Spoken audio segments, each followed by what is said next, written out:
The Rockets, how do they do it? How much money would you get to go through the garbage? The cruelest of cruel, a legit excuse misused, and a fabulous way to spend $5. It's all coming up on Tip Off. Better be geeky. Better be ready for some numbers. We're going Rockets geekdom. Boom. Good morning. How are you? Welcome to my hotel room in Houston. Huge game. Really, really big game. Not as big as it seemed 2 weeks ago in the sense that Houston has separated itself at 35 and 25 and may be fine for the playoffs regardless of what happens tonight. Though if the Jazz could win tonight, get the season series against the Rockets, it's important. And I'm not sure how the tiebreaker works. I'm trying to work on that right now.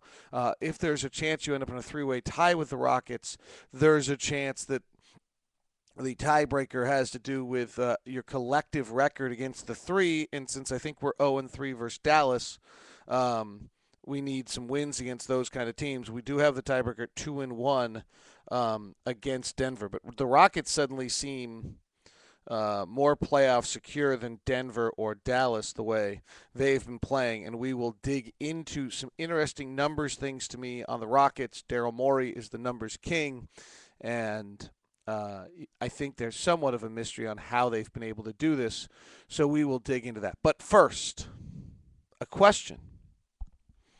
Have you ever wondered how much money it'd be worth to go through the garbage?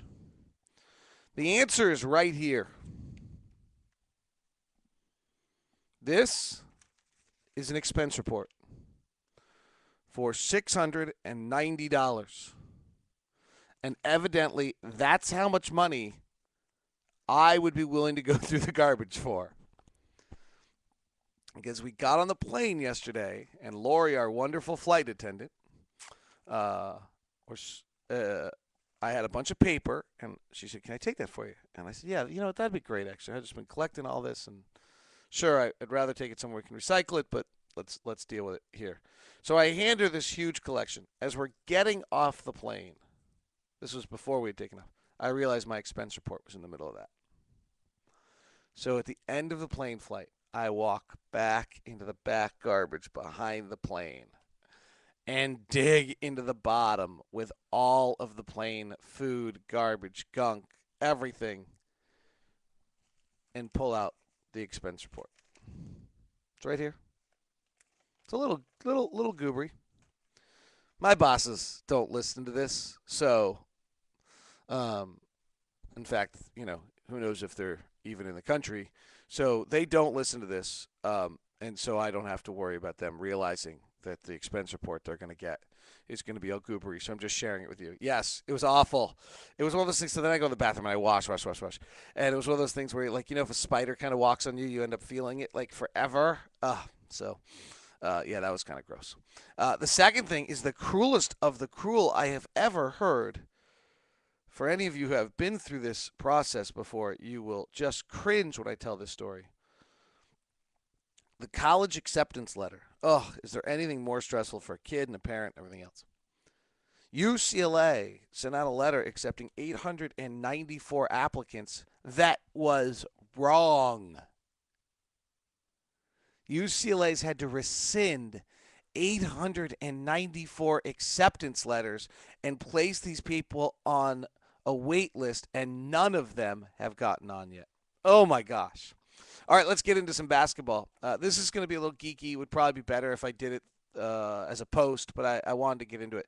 I think you prep for the Rockets. They're 35 and 25. They've won four straight. They've won 5 of 6. They've won 6 of 8. They've won 8 of 11. They really have turned this thing on after seemingly having fallen apart at some point. They were 22 and 20. They are 12 and 5 since then.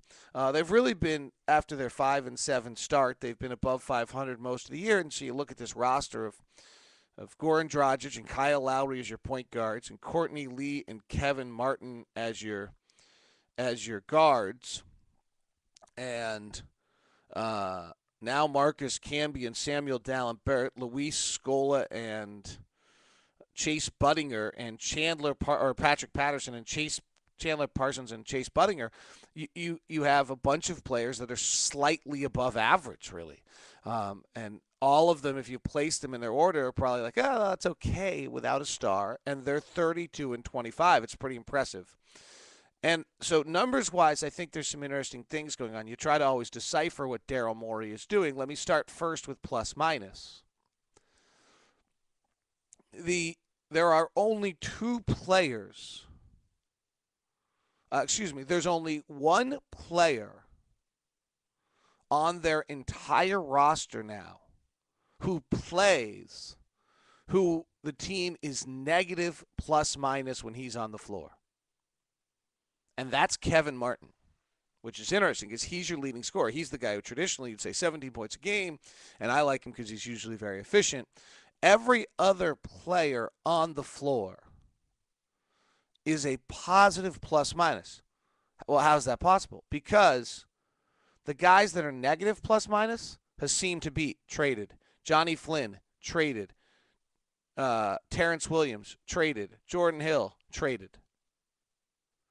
The subtle move of just getting rid of all of the guys on the bottom of your plus minus roster really may have improved this team. There's only two players on the entire team where the team is better when they're off the floor than on the floor, which is interesting. That's Patrick Patterson, but they're still a positive when he's on the floor, and they're positive when he's off the floor. And then Kevin Martin, because they're positive when he's off the floor and negative when he's on the floor. So that's worth probably taking a check of and looking into, because I think that's an interesting way to look at this and see how teams are, if teams are really improving a great deal, then that's something to look at with average. And the second thing is their use of a possession, which I think you all know that I think is a great way to look at things. They only have one player who plays who uses a scoring opportunity below the league average. And that's Chandler Parsons, because he doesn't go to the free throw line. But Chandler Parsons is their best plus-minus player on the entire roster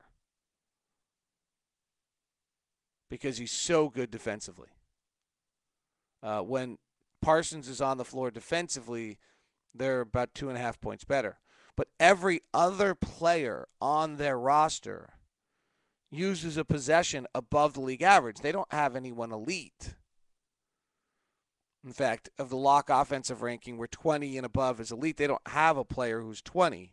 But every single one of their players, Patrick Patterson and Chandler Parsons, uses a possession above the league average. Patrick Patterson just doesn't go to the free throw line a lick. He's only taken 50 free throws the entire year.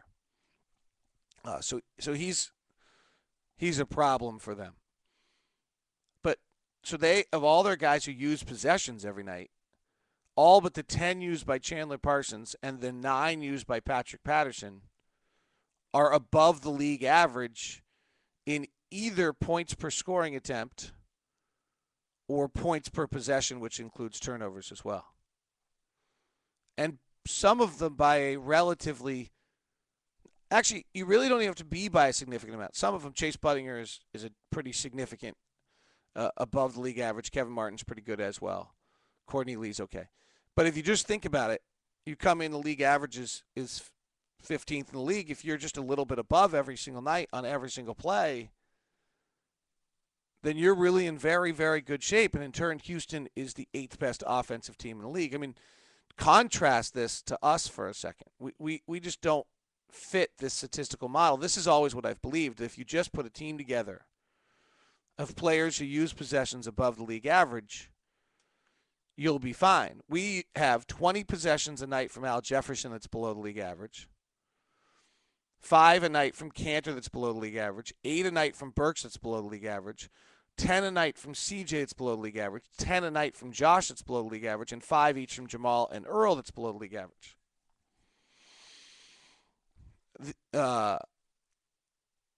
There's some argument, actually, that the injuries to CJ Miles and Josh Howard, I don't know who gets all that time, but it's probably Burks, and he's actually better than both of them in their use of points per scoring opportunity, though he's still below the league average for the year. The Jazz best, I mean, Jeremy Evans will be interesting to see. He's very good, but he uses one possession a night. We'll see whether if he gets more time if that ankle's healthy. Jazz have Devin, Millsap, Hayward, and Favors that are above the league average, and Al's close. But when Al's at 20 possessions a night or below the league average, he's at 1.04 points instead of 1.05. Now you've got to be a little bit better just to be average every night. The Jazz are very good offensively, and that's largely because they're the number 2 offensive rebounding team in the league. When they stop offensive rebounding, you'll notice they disappear. Same thing you're probably wondering in regards to the plus-minus. The Jazz are better on the floor with Millsap, Jefferson, Hayward, and Harris, but they're Watson, Bell, Burks, Howard, Damari, CJ, Tinsley, Favors, Evans, and Kanter are all negatives.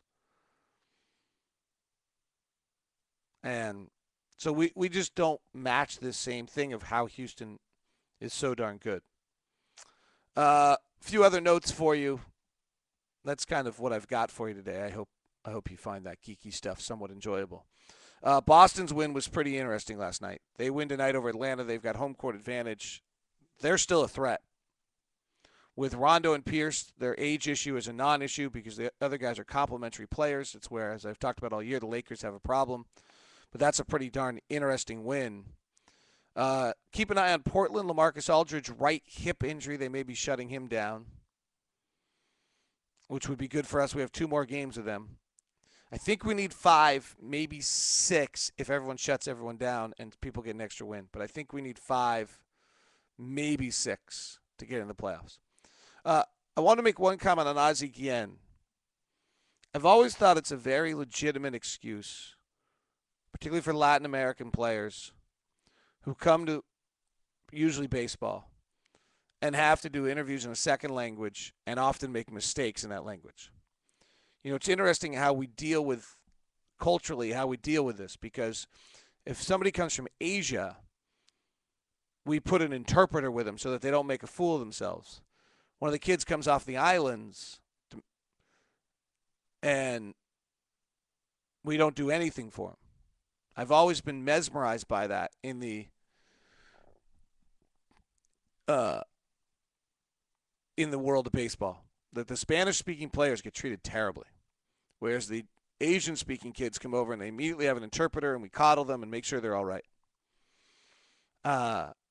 So Ozzie Guillen, unfortunately, uses what I think is a very legitimate excuse that I was speaking in my second language and I didn't mean interpretation. But when you say I love Fidel Castro, I'm not sure that that's actually lost in language or interpretation, particularly considering the amount of time Ozzie Guillen has spent in the U.S.